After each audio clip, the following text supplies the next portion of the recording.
So I recently tried one of the CraftEase paint by number kit and I had a lot of fun. It was really relaxing to spend some time painting this, even though it's pretty complex. It did take quite a few sessions, but it does come with a numbered canvas, paints, paint pot holder, a reference image, and even the box that it comes in doubles as an easel, which is really nice because then you can have it propped up, which makes it a really nice angle for painting.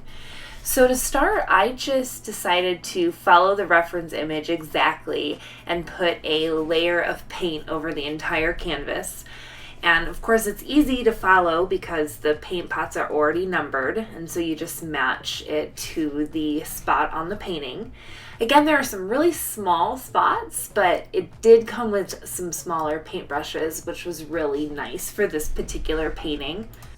Because the painting I chose has a lot of small little areas, I would batch paint as much as possible, meaning let's say I picked color number 7.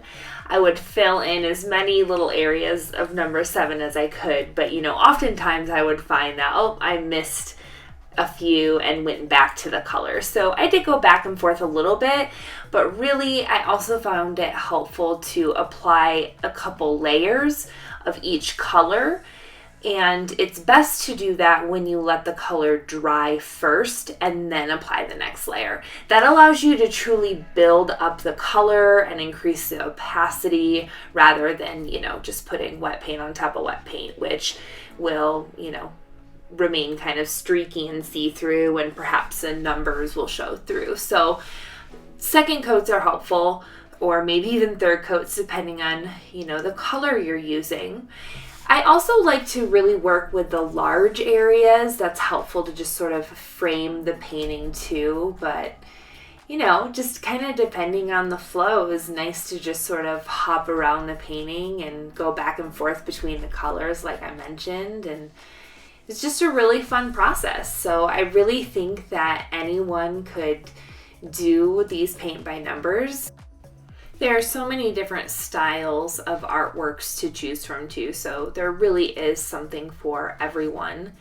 And you really could sort of mix some of these colors, I suppose, to create some custom looks or, add different sort of texture with brush strokes. But I really wanted to keep mine true to the original just because I loved it so much, and that's the reason I picked it.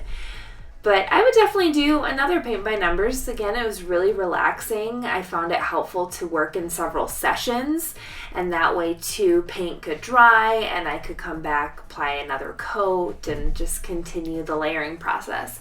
And it's really cool too to look back at the time lapse and see how it evolved. Thanks so much for watching. I hope you'll subscribe for more art videos.